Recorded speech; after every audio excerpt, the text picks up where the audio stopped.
জয় গুরু গুরুদেব, জয় গুরু গুরুদেব, জয় শ্রীকৃষ্ণ, জয় শ্রীকৃষ্ণ, জয় শ্রীকৃষ্ণ। তৃতীয় অধ্যায়, কর্মযোগ। অর্জুন বাচ।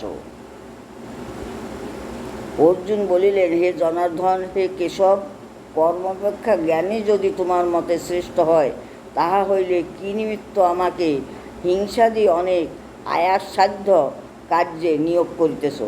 কখন কর্ম প্রশংসা, কখনো বা জ্ঞান প্রশংসা, এরূপ সন্দেহজনক বাক্য দ্বারা আমার বুদ্ধিকে যেন মহা বিভ্রান্ত করিতেছ, যদ্বারা আমি শ্রেয় লাভ করি, তুমি নিশ্চয় করিয়া তাহাই একটি বল।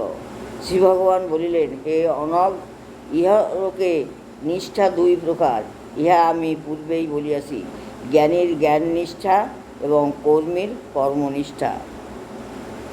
কর্মের অনুষ্ঠান না করিলে পুরুষ নৈষ্কর্মা লাভ করে না। কেবল সন্ন্যাস হইতেও সিদ্ধি লাভ হয় না। কেহ কখনো কর্ম না করিয়া ক্ষণমাত্র থাকিতে পারে না। সকলেই প্রাকৃতিক গুণসমূহের দ্বারা অবশ হইয়া কর্ম করে। যে কর্মেন্দ্রিয়গণকে সংযত করিয়া ইন্দ্রিয় ভোগের বিষয় মনে মনে স্মরণ করিতে থাকে, সেই মূর্খ কপটাচারী বলিয়া কথিত হয়। হে অর্জুন, তুমি মন দ্বারা ইন্দ্রিয়গণকে বশীভূত করিয়া আসক্ত হইয়া কর্মেন্দ্রিয়গণের দ্বারা কর্মযোগ আরম্ভ করো। তিনি পূর্বোক্ত কর্মত্যাগী হইতে শ্রেষ্ঠ।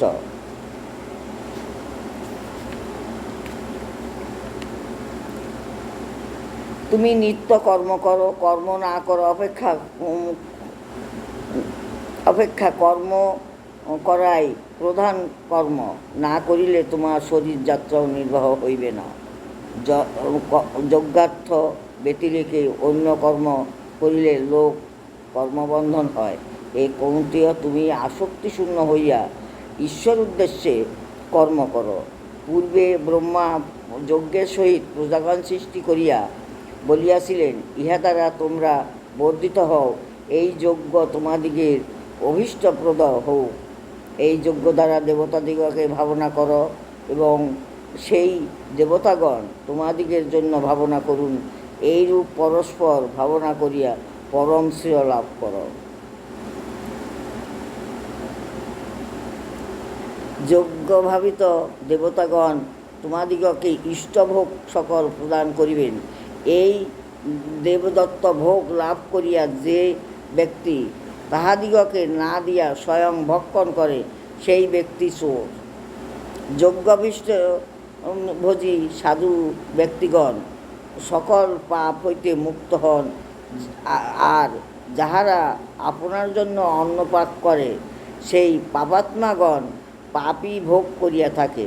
প্রাণীগণ অন্ন হইতে উৎপন্ন হয়, অন্ন মেঘ হইতে উৎপন্ন হয়, মেঘ যজ্ঞ হইতে জন্মে এবং যজ্ঞ কর্ম হইতে সমুদ্ভূত হইয়া থাকে। কর্ম বেদ হইতে উৎপন্ন জানিবে, বেদ ব্রহ্ম হইতে উৎপন্ন। অতএব সর্বগত ব্রহ্ম নিত্য যজ্ঞে প্রতিষ্ঠিত আছেন। জয় গুরু গুরুদেব, জয় গুরু গুরুদেব। এই পর্যন্ত আজ থাক, পরে আবার বলবো। ঠাকুরমার কে চ্যানেলে সমাপ্ত।